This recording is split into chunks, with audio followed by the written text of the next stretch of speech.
ఏదో ఆయనకు వార్నింగ్ ఇచ్చినట్టున్నారు. మీరెవరు బయటికి రావట్లేదు, నేను ఒక్కనే మాట్లాడాల్సి వస్తుంది. మీరు బయటికి రాకపోతే మీకు టికెట్లు హులిక్కే అని అంబటి రాంబాబుకు ఇచ్చారు.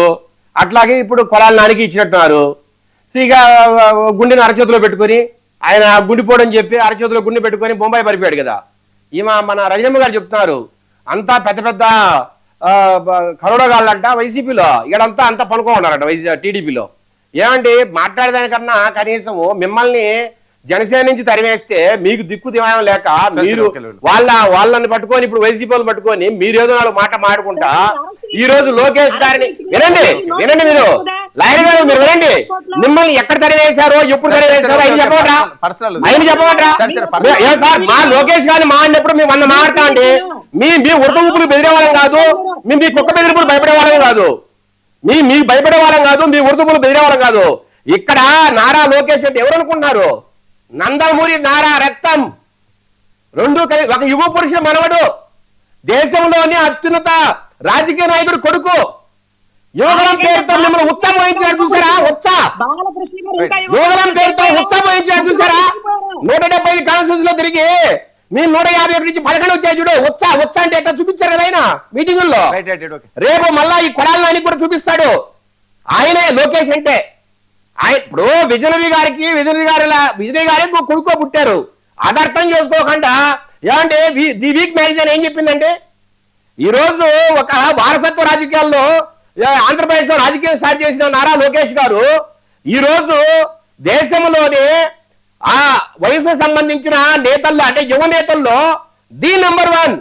ఈ రోజు దేశంలోనే పెట్టుబడుల్లో 25% రాష్ట్రానికి తీసుకొచ్చిన మగాడు నారా లోకేష్. అతన్ని పట్టుకొని మీకు పిచ్చి ప్రశ్నలు పేరాపనలు మీకు ఒకటంటే మీరంతా స్క్రిప్ట్ చదువుతున్నారు. బెంగళూరు ప్యాలెస్ లో ఆయన అంకులు కూర్చోంటాడా, బెంగళూరు అంకులు ఆయన ఒక స్క్రిప్ట్ రాసి పంపిస్తాడు మీ అందరికి.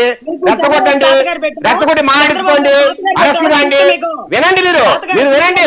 మీకు వినే ఓపిక లేకపోతే ఏమంటే మీరు చెప్పే ప్రతి దానికి దగ్గర ఆన్సర్ ఉంటుంది.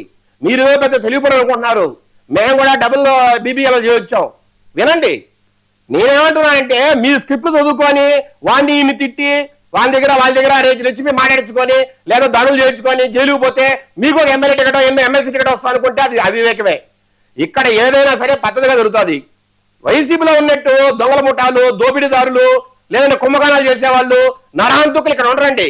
టీడీపీ పక్కా పార్టీ, క్రమశిక్షణ పార్టీ, ఏదైనా రూల్ ప్రకారం ముందుకెళ్తుంది. కాబట్టి ఇంకా మీరు తిరుగుతున్నారు ఈ ఆంధ్రప్రదేశ్ లో. ఈ రోజు వైసీపీ వాళ్ళు తిరుగుతున్నారు ప్రశాంతంగా అంటే కారణం నారా లోకేష్ గారి మంచితనమే, నారా లోకేష్ గారికి ఉన్న క్రమశిక్షణే, నారా లోకేష్ గారికి ఉన్న మంచితనం, కమిట్మెంట్. ఈ రాష్ట్రం కోసం, రాష్ట్ర ప్రజల కోసం ఆయన పడుతున్న తపనే మిమ్మల్ని ఇంకా ఊరికే ఉంచింది. మీరు ఇంకా వచ్చి మాట్లాడుతున్నారు, లేదంటే ఇంకా చాలా ఇబ్బందికరంగా ఉండేది. అది తెలుసుకోండి ముందు మీరు. రెండో మాట, ఆయన ఇంతకుముందు పావలా కళ్యాణ్ అంటాడు. ఎవడు కొడితే దిమ్మ తిరిగి 151 నుంచి 11కి వచ్చాయో ఆయనే పవన్ కళ్యాణ్ అంటే. ఇంకా చెప్పాలనా? ఎవరెవరైతే ఏమో మాట్లాడారా మిమ్మల్ని అసెంబ్లీ గేటు దాకనేమన్నారు. అట్లా మాట్లాడినా ఇప్పుడు రజమ్మ గారు ఒక ఆమె గురించి మాట్లాడారు, ఒక మహానేత గురించి, నగిరి మహానేత గురించి. ఆయన కొట్టే గొయ్యమని ఉన్నట్టే పోయి కనీసం అసెంబ్లీ గేటు కూడా తాగలేని పరిస్థితి. ఇట్లా చాలా మంది ఇప్పుడు మీరు చెప్తారు చూడు, బొత్స సత్యనారాయణ, తర్వాత ఆర్కే రోజా, లేదంటే ఇంకొక చెవిడి భాస్కర్ రెడ్డి, ఇట్లా మహామహులంతా కనీసం అసెంబ్లీ గేటు దాటినేలా ఆయనే పవన్ కళ్యాణ్ అంటే. ఇప్పుడు మీరు లోకేష్ గారి గురించి, పవన్ కళ్యాణ్ గారి గురించి పక్కన పెట్టండి. మాతో కూడా మీకు సీన్ లేదు. మీరెందుకు వారి గురించి విమర్శిస్తారు? నేను ఒకటే అంటున్నా, ఇప్పుడు కృష్ణాంజలి గారు ఒక మాట చెప్పారు, మేము మంచితనంతో బాగా పరిపాలన చేస్తున్నాం కాబట్టి ఈయన ఏమండి ఈయన ఏం మాట్లాడాడంటే ఎలక్షన్ ముందర దమ్ముంటే మా ముగ్గురులో టచ్ చేయని మాట్లాడాడు. నన్ను లేకపోతే వల్లమే వంశీనో పెన్ను టచ్ చేయని మీకు దమ్ముంటే మాట్లాడాడు. ఈయనేమో అరచేతిలో గుండు పెట్టుకొని బాంబే పరిపాయా, వల్లమే వంశీ దొరికిపోయా, ఆయనేమో జైలుకు పోయా, జైలు నుంచి బయటకు వచ్చేటప్పుడు రూపురేఖలా మారిపోయా. ఇది డ్రామాలు అంటే. ఈ వల్లమే వంశీ చేసే డ్రామాలు ఈ మామూలుగా ఉండవు. ఓకే, ఇంకొకటి ఈ పేరునాని గురించి మాట్లాడదాం. ఆయన సొంత భార్యను అడ్డ పెట్టుకొని ఆయన జైలు పోతే పరిస్థితి ఏందండి? ఏ పెద్ద మహారాజులు కింకాంగ్ మాట్లాడతారు కదా మచిలీపట్నంలో, ఆయన జైలుకు పోయింటే ఇతను ఆత్మహత్య చేసుకోవాలా? కేవలం చంద్రబాబు నాయుడు గారి మంచితనం వల్ల, లోకేష్ గారి మంచితనం వల్ల ఆయన జైలు పక్కన ఇంట్లో ఉంది ఈరోజు.